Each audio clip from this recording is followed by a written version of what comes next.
Pois, amigo telespectador, depois de Marina Colasanti, Afonso Romano de Santana. Um nome que dispensa apresentações. Escritor renomado, articulista de jornais, escreve crônicas.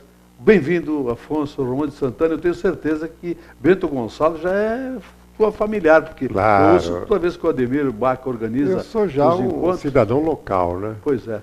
Eu sempre digo que quando eu crescer, eu quero ser autor gaúcho. É um luxo, né? É um luxo. E eu já estive aqui várias vezes. Outro dia o Baca me lembrou que nós nos conhecemos desde o século XVIII. E eu estive a primeira vez com ele em Nova Prata, isso em 1980 e tantos. Né?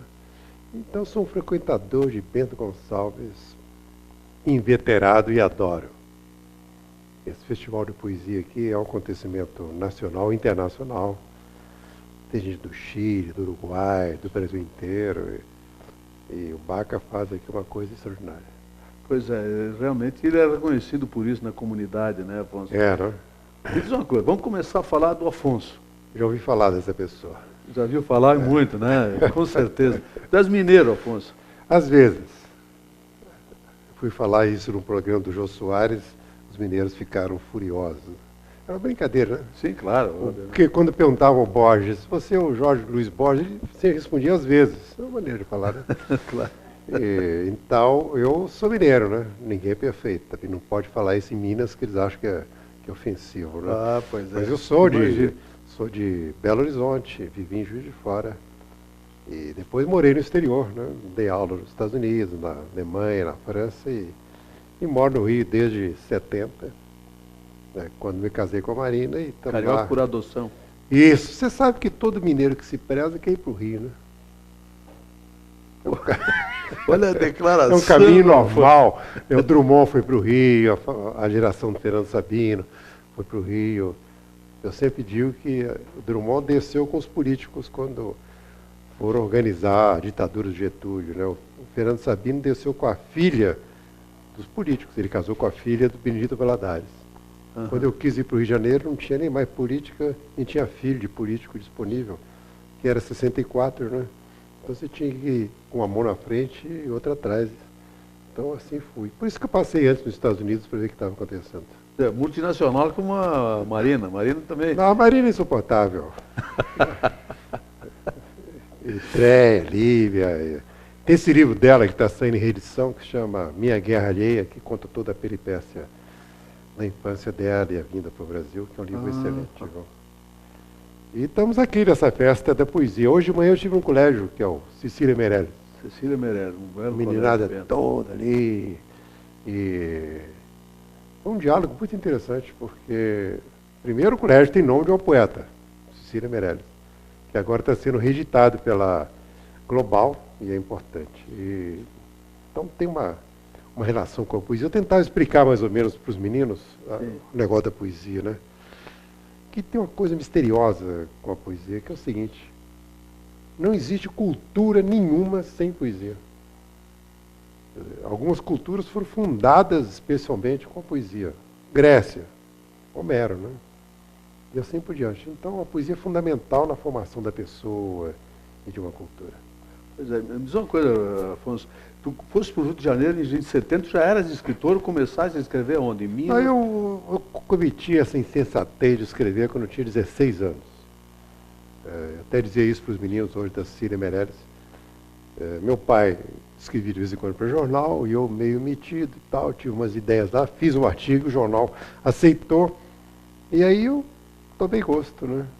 Fui escrevendo e tal, depois trabalhei nos jornais todos de Juiz de Fora, jornais todos de Belo Horizonte, vários jornais do Rio, revistas de São Paulo, e foi no Jornal do Brasil onde eu conheci a Marina, né? Você vê que jornal tem a sua utilidade, né? Tem, com certeza.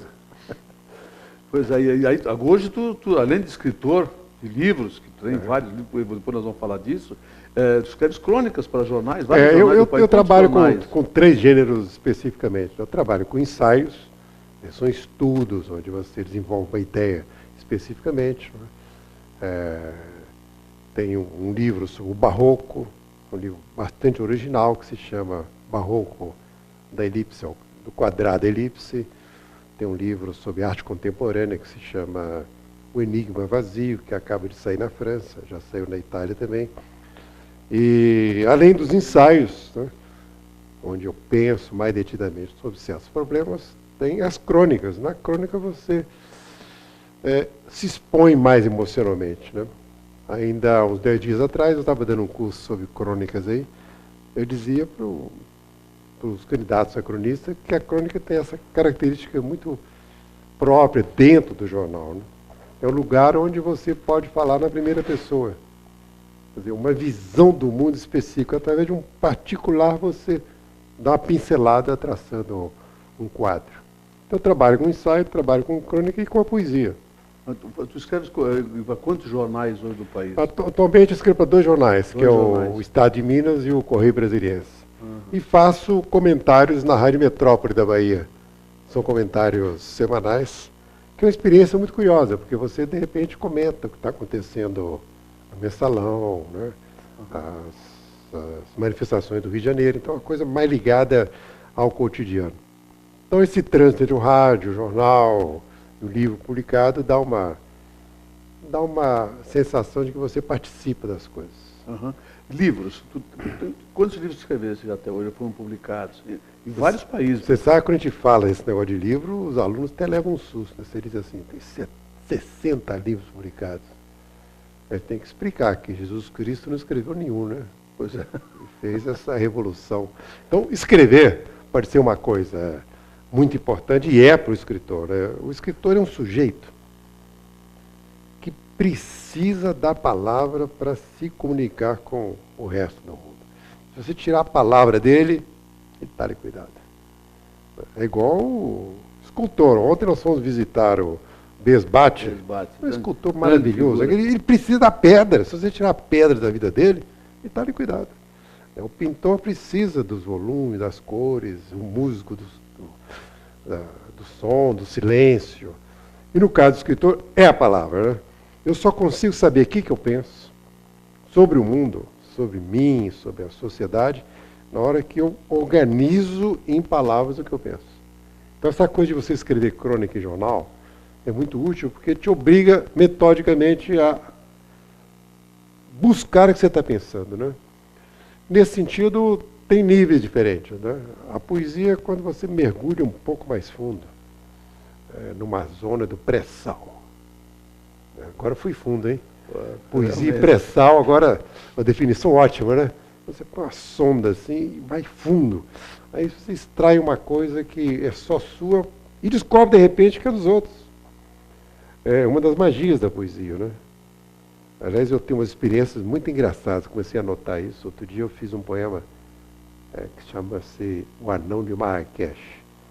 Aí, o Anão de Marrakech? Sobre uma amiga que foi ao Marrocos e aí foi fazer uma massagem, e o massagista era um anão, e foi uma massagem tão extraordinária, ela me contou como é que era isso, eu acabei escrevendo o poema. E aí uma leitora me escreveu de Marrakech. Olha, eu estou aqui em Marrakech, já procurei esse anão em todo lugar e ainda não achei. Então, a poesia tem um pouco essa coisa, você faz uma coisa, toca na vida da pessoa, né? Afonso, hoje vocês estão lançando um livro conjuntamente. Isso, é um livro muito interessante. Lá na livraria, na Aquarela. Na Avenida Planalto, bem na frente da PAI ali, 17 horas. Que livro é esse? Como é que vai funciona? É um livro muito interessante, porque não é só meu e da Marina. É um livro sobre a Clarice Lispector. A Clarice, você sabe, hoje é uma bandeira internacional. É, ao lado de Guimarães Rosa, o grande nome de exportação da literatura brasileira. E nós conhecemos a Clarice muito bem. Desde os anos 60, eu a conheci em Belo Horizonte, ainda solteiro. Depois a conhecemos no Rio, ela frequentou nossa casa. E tem até uns dados curiosos, né? Uma cartomante que aparece na história da Hora da Estrela, uma cartomante que nós apresentamos a ela.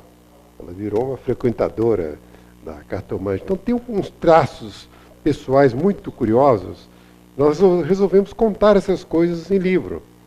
E a Marina conheceu, era editora dela no Jornal do Brasil. Eu a conheci dentro da universidade, ela veio várias vezes à PUC. Então esse livro tem crônicas minhas sobre Clarice, e da Marina sobre Clarice. Tem uns ensaios meus sobre ela, analisando alguns livros dela, e tem uma entrevista maravilhosa que ela deu no Museu da Imagem e do Som, e ela nos chamou para sermos entrevistadores, ou seja, durante 3 horas conversamos com ela, está registrado e etc. E nós pusemos essa entrevista no livro. O livro se chama Com Clarice. É um livro que faz muito bem aos leitores. Hoje mesmo no jornal Zero Hora tem uma matéria incrível, tem saído coisas em todos os jornais sobre isso. Acho que é um livro que vai fazer muito bem ao leitor e nos fez muito bem. Perfeito. Afonso Romano de Santana está participando aqui do Congresso Brasileiro de Poesia, do Encontro Mercosul de Poetas, promovido aí pelo Ademir Baca, com o apoio de toda a comunidade. Afonso, foi uma honra enorme ter aqui, junto com a Marina Colasanti, 2 ícones, 2 grandes nomes da literatura brasileira, cronistas, articulistas, enfim, a TV Cidade agradece a presença de vocês. Sucesso e os detalhes de Livraria Aquarela, 17 horas, autógrafos do novo livro, em conjunto, Marina Colasanti e Afonso Romano de Santana. Muito obrigado, meu amigo telespectador, pela sua audiência. Eu volto amanhã. Obrigado, Afonso. Obrigado.